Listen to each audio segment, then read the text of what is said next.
Je vous propose maintenant d'écouter les lectures bibliques. La première se fera dans Romains 1, versets 18 à 32.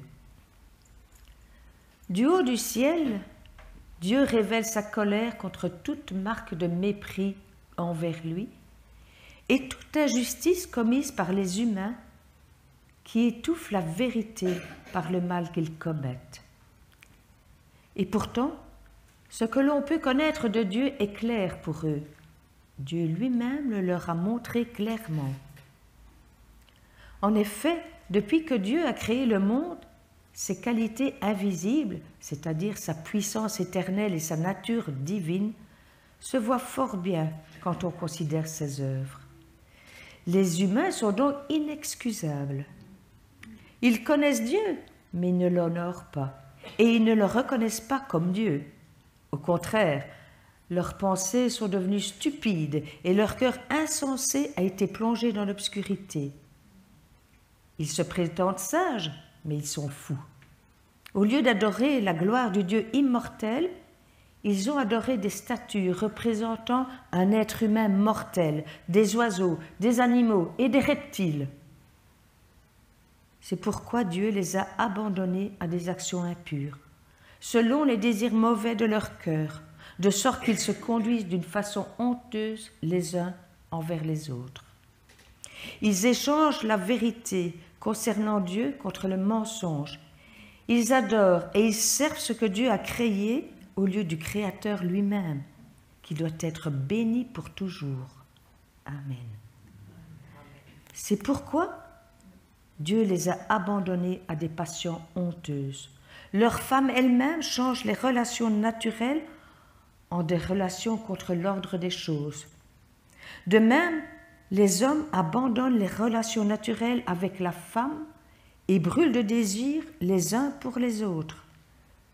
Les hommes commettent des actions honteuses les uns avec les autres et reçoivent ainsi en eux-mêmes la punition que mérite leur égarement. Comme ils ont refusé de reconnaître Dieu, Dieu les a abandonnés à leur intelligence déréglée, et ainsi ils font ce qu'ils ne devraient pas.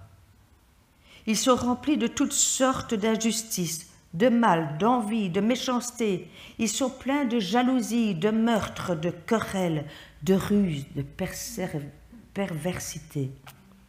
Ils lancent de fausses accusations et ils disent du mal les uns des autres. Ils sont ennemis de Dieu, insolents, orgueilleux, vantards, toujours prêts à imaginer de nouveaux méfaits. Ils sont rebelles à leurs parents. Ils sont sans intelligence, ils ne tiennent pas leurs promesses. Ils sont durs et sans pitié pour les autres. Ils connaissent bien le juste commandement de Dieu. Les personnes qui se conduisent de cette manière méritent la mort. Pourtant, ils continuent à commettre de telles actions et de plus, ils approuvent aussi ceux qui les commettent. Notre seconde lecture se fera dans Matthieu. Vous donc, priez ainsi. Notre Père qui est dans les cieux, que chacun reconnaisse qui tu es. Amen. Bonjour à ceux, bien sûr, que je n'ai pas eu l'occasion de saluer. Bonjour à ceux qui nous regardent au travers de YouTube. Je sais qu'ils sont nombreux. Les gens malades ou qui sont atteints par la vieillesse. Et puis, avant de commencer ce message, je voudrais quand même faire une petite annonce. Vous savez qu'on a toujours une petite réunion de prière au consistoire avant de commencer le culte. Et on a dû vraiment mordre sur notre langue parce qu'il y en a une parmi nous qui a son anniversaire. C'est Martine. Alors voilà, on voulait lui souhaiter bon anniversaire.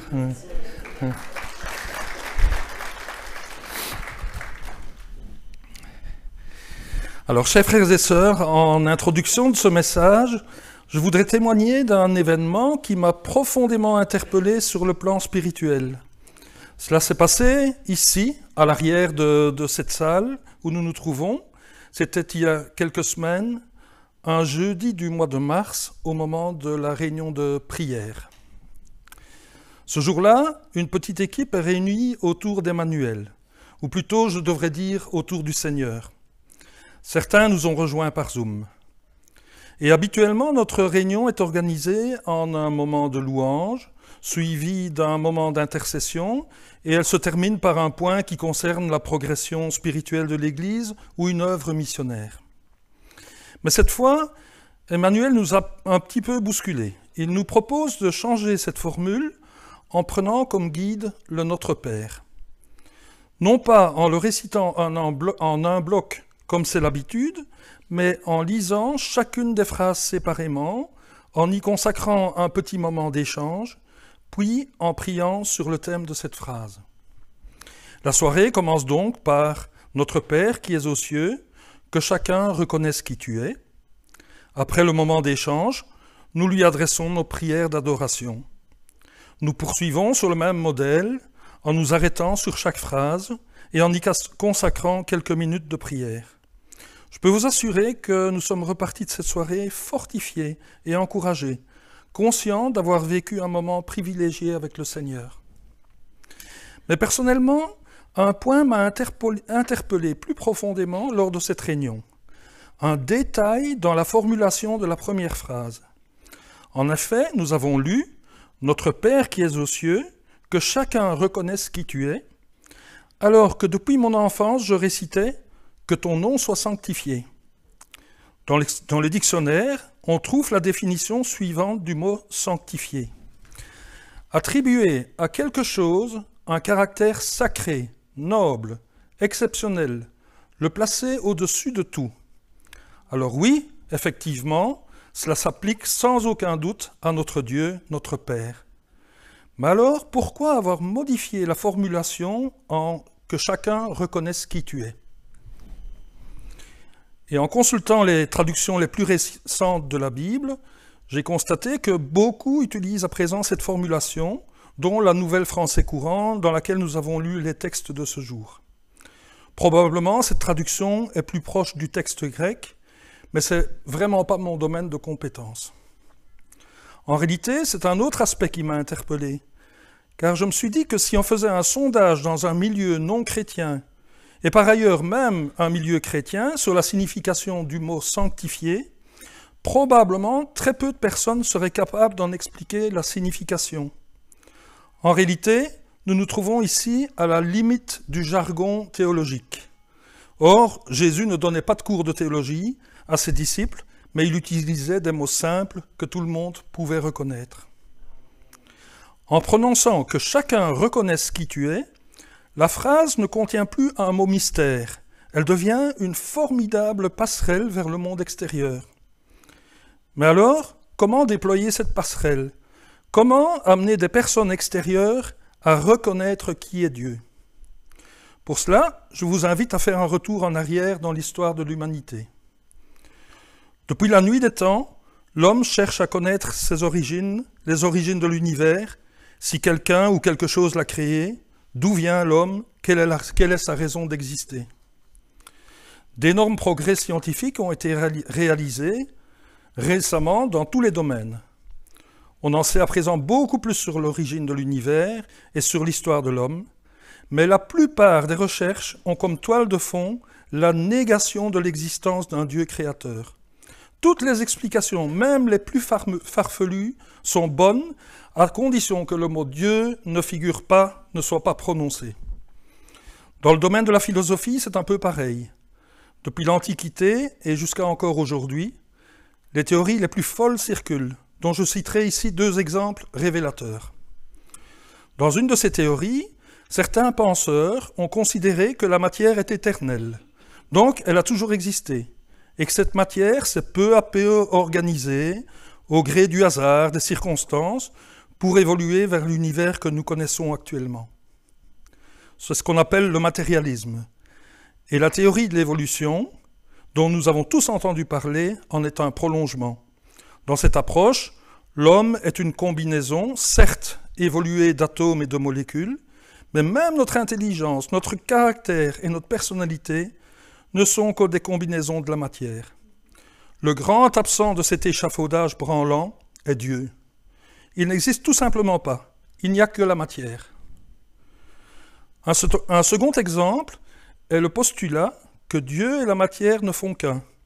tout l'univers, la nature, les montagnes, les animaux, et même nous les humains, sommes une émanation de Dieu. Nous formons un tout avec lui. C'est ce qu'on appelle le panthéisme.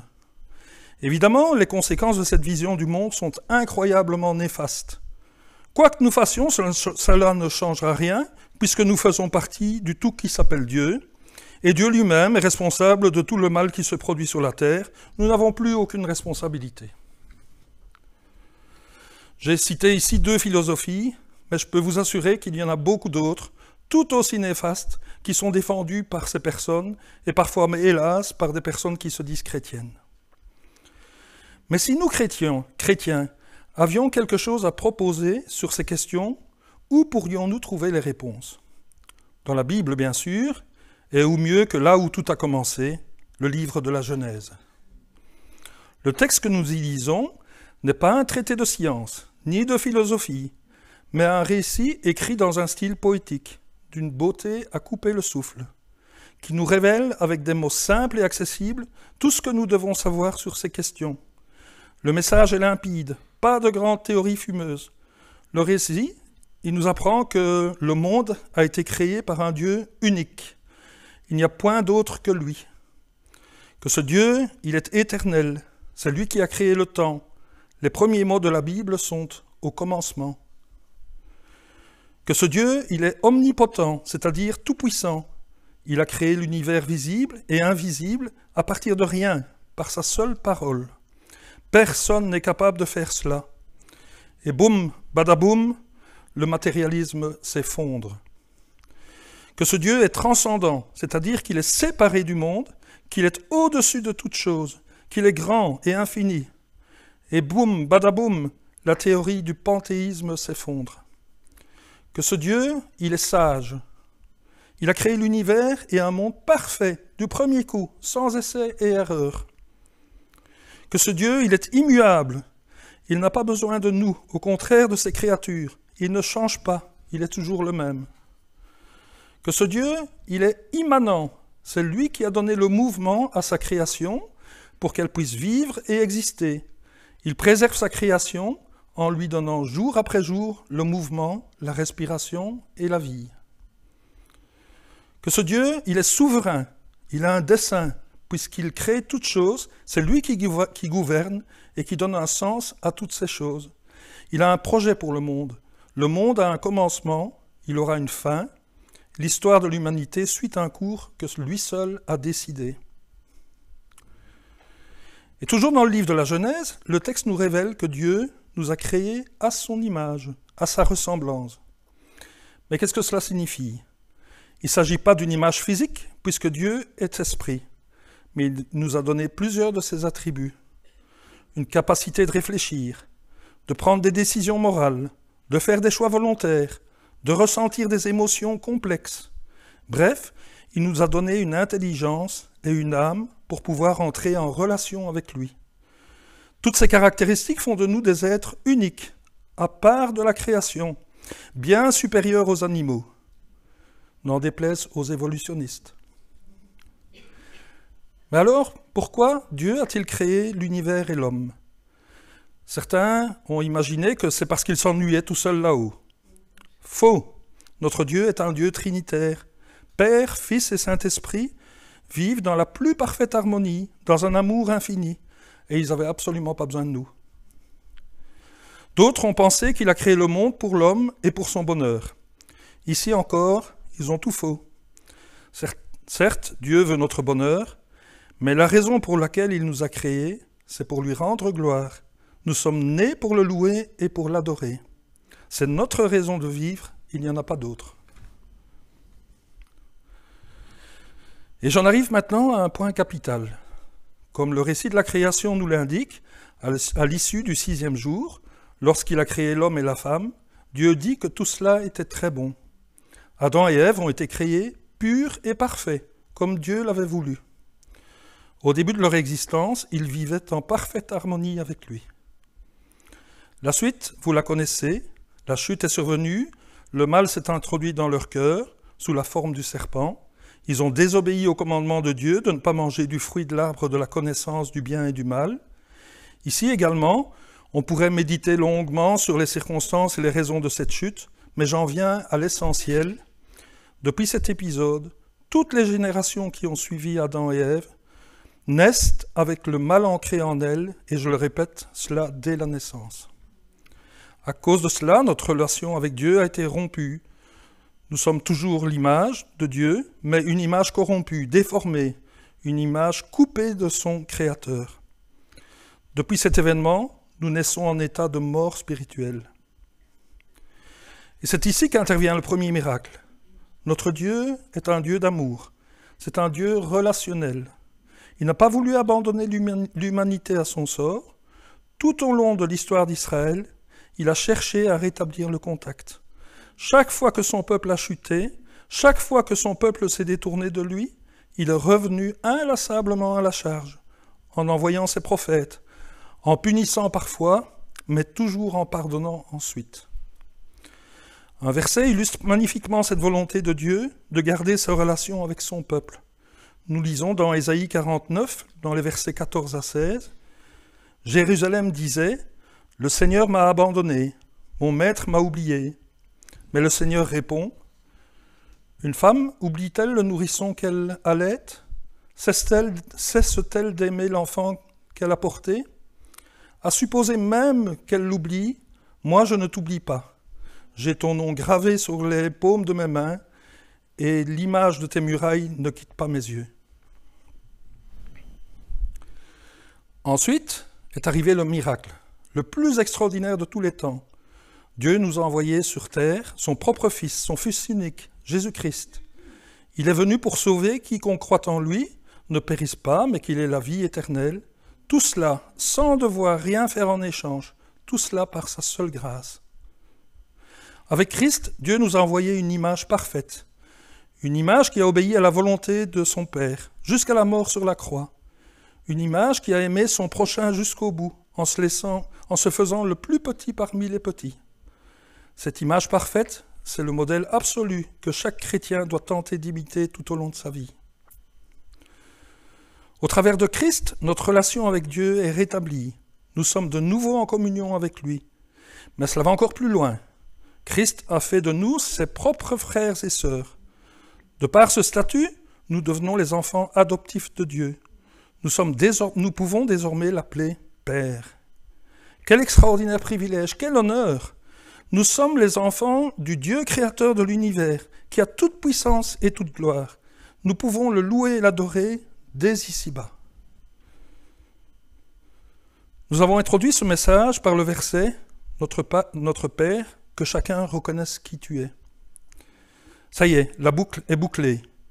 Nous savons qui est Dieu, nous savons ce qu'il a fait pour nous, et parce que nous avons accepté Christ dans notre cœur, nous avons à présent la capacité de reconnaître qui il est, et nous savons même pourquoi nous pouvons l'appeler Père.